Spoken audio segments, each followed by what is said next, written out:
I'm Lawrence. I'm Nick. Welcome to the Nick and Lawrence Show.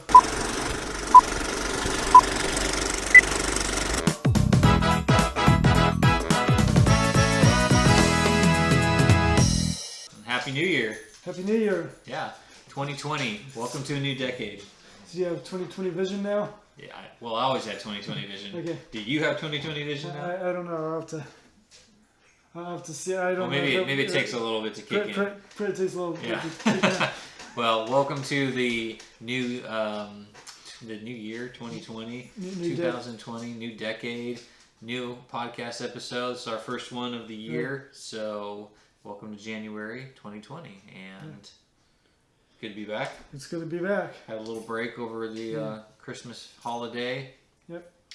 And did you have a good holiday? It was good. Yeah. You got plenty of cool stuff. Okay. Well, what'd you get? Let's see. I got kind of a box set of Dragnet.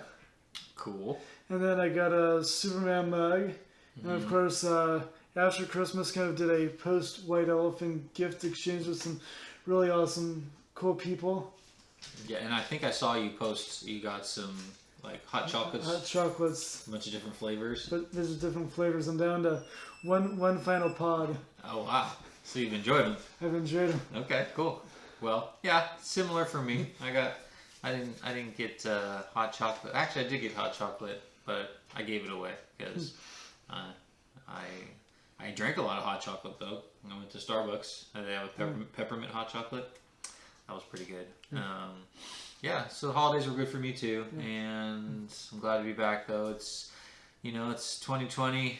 Put 2019 behind us. Right. It was a good year for our podcast, or I mean our vlog. But right. We're looking into new stuff and new material, and of course it'll still be nostalgic like we've done for the last couple of years. Yeah. So still nostalgic. Yeah. So some things never change. Well, yeah. Well, nostalgia now. Now there is something interesting which we're gonna try and incorporate this. It's kind of, I guess, a trending term, or it's how you would refer to people that they want the nostalgia but they didn't. There's a reason nostalgia is nostalgia, is because you experienced it in your past. But there's trends right now where somebody who wasn't alive during that time, like let's just say the 80s, for example, they're calling what they want to experience. They want to experience the 80s like everybody else did, and so they call it nostalgia. Right. Yeah. So nostalgia meaning that if you didn't experience growing up with, like Back to the Future, for example, or if you didn't have those kind of things from the 80s and early 90s, if you're younger, but it's trending right now and you're wondering, oh, well, how come it's so popular? Well, we want to create a little nostalgia for you also with our episodes. So that's kind of why we talk about it, because we experienced all this growing up and we have the nostalgia of watching the movies that came out in the 80s or the television shows, as we were growing up in the late 80s, early 90s, like the cartoons and, different things like that. And so we want to just talk about them, continue to talk about them this year, and get you excited about the nostalgia that we have, and kind of just go from there. Yeah. So what on this first episode, I want to just kind of talk about what we might have envisioned for this year. What's our 2020 vision? It's going to be really interesting to try to figure out what we're going to talk about. I know that I was talking to somebody that I love the history of how 3D glasses have kind of evolved. Like we're using them more now than we did, 40 years ago. Well, 40 years ago, they probably were just the like, two different color lenses, right? They were the blue and red, but I'm just saying we've improved since the days of the Jaws movie, per se. And so, like, I was on a podcast about 7 years ago, and we were kind of talking about that very, very topic. Like, we were just talking about 3D and on rides and in the movie theaters, and how, like, you had the blue and red, and now it's like, updated in one thing or another. Yeah. Well, for example, and I don't know if this is just the last few movies that I've seen in 3D, or if it's just the way it is, but I noticed it in the last one that I saw, and I also noticed it in some of the big ones that I saw a few years ago, which I think I saw The Hobbit in 3D when it came out like 4 years ago. And I noticed also in the latest Star Wars movie, because we saw it in 3D, that I didn't really notice the 3D effect, you know? Like, it didn't really feel like it was adding much to the movie to be seeing it in 3D. Like, the immersion, you didn't see things coming at you.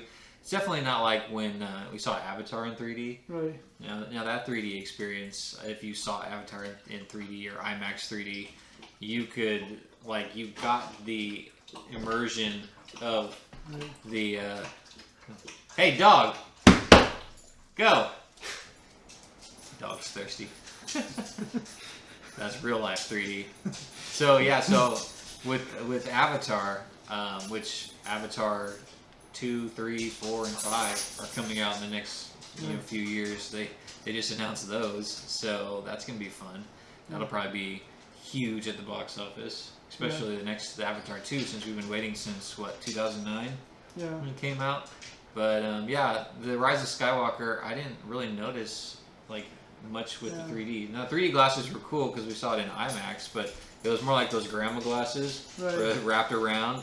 And they were more comfortable for sure. Yeah. But so, I didn't notice a 3D effect really. I think I didn't see like things that I've seen a lot of 3D movies, and I always think of something that just pops out and it'll stay out there, and you want to, like when you go and do Star Tours at Disneyland, and you get the I love the 3D effect when you go on Star Tours at Disneyland, because that's always fun to kind of you get the 3D glasses and you feel like you want to just touch Master Yoda in the middle. Do you wear 3D glasses on Soaring also? Or no? I don't think so. I think the only ride that I know was Star Tours in the whole. But there was Muppet 3D, and if you go to any of the parks, whether it's Universal or Disneyland, you'll have park ride experience with those yellow 3D glasses. But I think even so, it's always fun to just be like, oh, you can, almost touch the thing in the middle of the window, even though it's not there in your seating thing. Yeah. It makes you feel like you're close to it. That's good. That's a good 3D effect. I like that kind of a 3D effect when you're on the rides at the various parks that are out there in our country. Yeah. But so, did you have anything else to say about that? Because you were talking about the technology getting better. Well, we went from the blue and red glasses that we wore, and then all of a sudden it kept changing. I was going to bring props and stuff to kind of show that the difference of the glasses over the last 40 years, because I'm not exactly sure when the 3D glasses started, but the thing is just to see where, like with a movie like Jaws or whatever was the first 3D movie of its day, and this is where even for me I'm learning new things and new technologies, even through our nostalgic stuff that I'm learning about, and be like, oh, this was really interesting. But I was thinking about, just because somebody I was talking to, and it was just like, and even in the podcast, it was just like, somebody had the expression of day or night, just in how our technology has come along with 3D. Right. And so you had the blue and red ones, and then over time it just kind of, evolved into what we have today with IMAX, and the different places I've been. And I really like how the newer glasses, they look like you're wearing a pair of sunglasses in a way, but they're comfortable too. And they're comfortable. Still, if you go to Disneyland, if you do the Toy Story Mania and Adventureland, you'll wear the yellow 3D, and those are kind of okay. They're kind of not exact. I think when I'm on Star Tours, the glasses are a little bit more comfortable. But when you're on the Toy Story Mania and California Adventure, you got the yellow. They still do their purpose for 3D, but they still are, in my opinion, they're still really uncomfortable, even if you don't wear glasses. Yeah. Well, the interesting thing about 3D technology is, like, for a while, maybe it was probably about 10 years ago, they were coming out with 3D TVs. Right. Like TVs where you could have the 3D effect, and you had glasses that went with it, right? And they brought it to your home. And so now what's weird is, and maybe they do still exist, but you never see any 3D TVs for sale. Like, it's a dead technology almost in TVs. However, they still make 3D Blu-rays. Now, so what's the point of buying a Blu-ray in 3D if you can't watch it in 3D? Right. Like, I don't understand. So, like, the 3D, like, the Blu-ray players have the capability to play 3D Blu-ray, like, pretty much all of them nowadays. Right. And they still make 3D Blu-rays, but there aren't any TVs. It's all about 4K. It's like, well, what about 3D TVs? You know? Right. So that's what's interesting for me. Like, if you know, what's the deal with 3D TVs now? Like, why are they still selling 3D Blu-rays and Blu-ray players, but not really 3D TVs? I'm sure I could find one out there, but it probably is like not the one that you would want. I think I have one, and I think my family has one that's a Samsung, and we've got like electronic 3D glasses that. Those are called active. Yeah. Because there's two kinds. There's passive, which is pretty much what we use. It just has like the polarized lenses. And then the active ones, you have to have batteries, I think. Right.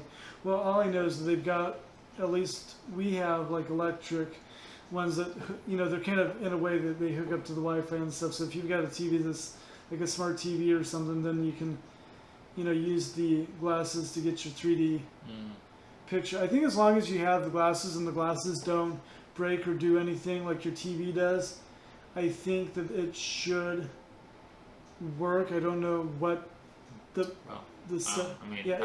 a secret. We'll have to look into that. We'll have to look into it. Yeah. So, no, I mean, I've experienced the 3D television stuff, and it's pretty cool. But I still have, like, if I had brought it and shown it to you, we were talking about Polar Express and our Christmas thing, and that one actually came with 3D glasses, and it's the ones that were back from whenever 3D got started. And so, well, that was another good one to see. Just on a side note, is when Polar Express came out with Tom Hanks at the IMAX. It came out in 3D. Yeah, but it was still it came out both, and you could still go to the movie theater. And I think I did. I don't know if I did it or did not see it in 3D, because the package deal that I had came with like 4 glasses so your family could watch it. And you use your standard television. Now, it is a surprise that the blue and red still work even if you have a basic TV, and it still gave really cool 3D effects. It's probably one of the few movies I know of with those old glasses that actually still works. The thing I do recommend is being in a dark room when you're watching the Polar Express, because otherwise you're not going to get the fun snow effect that comes down every time it snows or whatever. Well, I mean, since we're talking about technology and like the future of the movies, even though we talk about nostalgia a lot, there's a new theater that's been advertised, and I think it's Regal Cinemas, that has a screen where it's like 3 screens. Have you seen that? Where it's like 1 main screen and then 2 on the side, and they call it like Screen X. So it's like a 270-degree viewing angle. I don't know if the Regal Cinemas in our area have like a theater with that in it, but I know they were advertising showing Jumanji on it. And it's literally like 3 screens that wrap around, and it's kind of in a way, it's kind of like if you've been to Soarin' Over the World, you know, which used to be Soarin' Over California at California Adventure in Disneyland. The screen like basically wraps around you in a sense, you know, so that you get that like immersion. Yeah, I think there was a planetarium in San Diego that was kind of built like that, where you had it wrapping around in a circle, and so that was it's pretty cool. Yeah, and you got the planets and stuff, so it took you around, and they did stories of earthquakes and all the different. Well, I think actually, I mean, speaking of Walt Disney, I think he like perfected that technology or you know, he wanted to have that. I think it was Walt Disney, because I was watching Imagineering Story on Disney Plus, and they made a camera where it was like a bunch of cameras all together, and I think it was for, you know, it might not have been Disney, but I think it was. Yeah, I mean, it might have been. I think it was after Walt Disney died, but it was like CinemaScope or CinemaVision or something that he wanted, and then they perfected it with like documentaries and stuff over the years, where you get this full immersion technology, and I mean, it was either Walt Disney Company or it might have been Lucasfilm or George Lucas that did it, but they're out there, and they have these, you know, 3D, well, not even 3D, like full 4D. Well, and speaking of 4D, they have the 4D theaters where you get like wind and water on you, right? And you get like the sound in the chairs and stuff. It makes you feel like you're in the movie. Right, I feel like the Disney parks had theaters that were like that. I remember one time we had gone to, and like speaking of the 3D, was going and checking out Honey, I Shrunk the Audience at Disneyland, and you got not only the effect of this 3D effect coming at you, but then you had all of the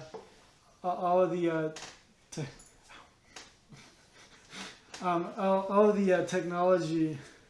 Like you mentioned, wind and like what felt like ants or something, or somebody stepping on you, or the heat and stuff. And oh yeah. I mean, they took the 3D effect and then they made you feel like you were shrinking down, like the theater was going down, but it was just the optical illusion through your 3D glasses. Oh, that's cool. And then they took the whole theater down, and then all of the little things were just, one thing led to another, and then the guy was trying to get the remote up, and you felt like you were going up and down, but that was probably one of the best attractions. That's cool. That you got, and just you went down, and you felt like you were small, and then you got brought back up the right size. You were either large, medium, or small in the show, and then had 3D glasses, and then you felt like you had like mice or something running under your feet, and so many people, because it was just air and stuff underneath, you picked up your feet and crossed them over in your lap because you thought it was really the rodents. Well, that's fun. Yeah, so we'll probably start looking at that kind of stuff more in our podcast. Our vlog. Yeah. Like see how that got started and all. Because it's kind of fun, is that the technology of things and some of the things are just experiences. Well, and like we like Walt Disney, and even if you go back and look at his history and the technology he invented for creating movies, right. I don't know what was the camera that he invented. Oh, that had the multiple layers. Yeah, he used it when he started doing Fantasia in 1940. It'll come to me at some point.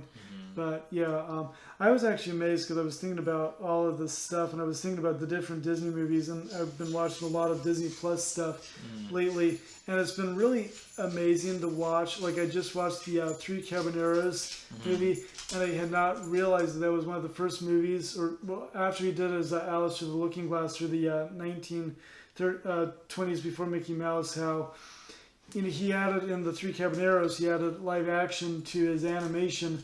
I was like, but I thought that was Mary Poppins. But thanks to Disney Plus, I was able to find some nostalgia and be like, oh, here's some technology. And he was way ahead of his time, for a lot of things. He did that way before Mary Poppins. Yeah, with Alice and the Looking Glass, before Mickey Mouse, and then Mickey Mouse came along and Snow White, and then all of a sudden, he did several other movies with people in animation.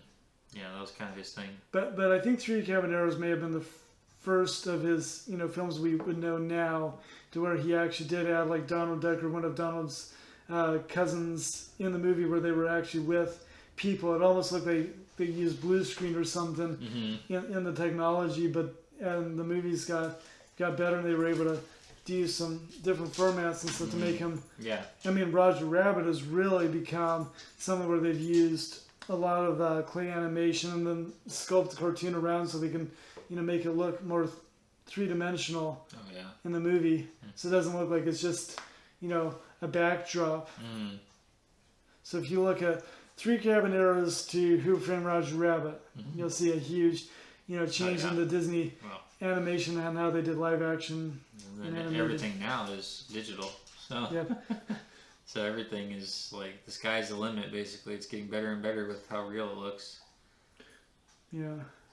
Well, I guess that'd be a good spot to leave it off. Since this is just our welcome to 2020. We got 2020 vision. We're looking at what we're going to talk about. So stay tuned for our, upcoming future episodes. And as always, like this video, subscribe to our channel. Pretty much that. As you may have known, there is the Bell subscription is kind of disappearing because they're doing a kids app and stuff, so things are changing out there in YouTube. So, but like us and subscribe to us for sure, and and we'll try to keep posted as we go into 2020. Yep. And then what else? I think, and subscribe to our Instagram and subscribe to our Instagram channel. Yep. So I'm Lawrence. I'm Nick. and we'll see you next time. All right, see you. Bye.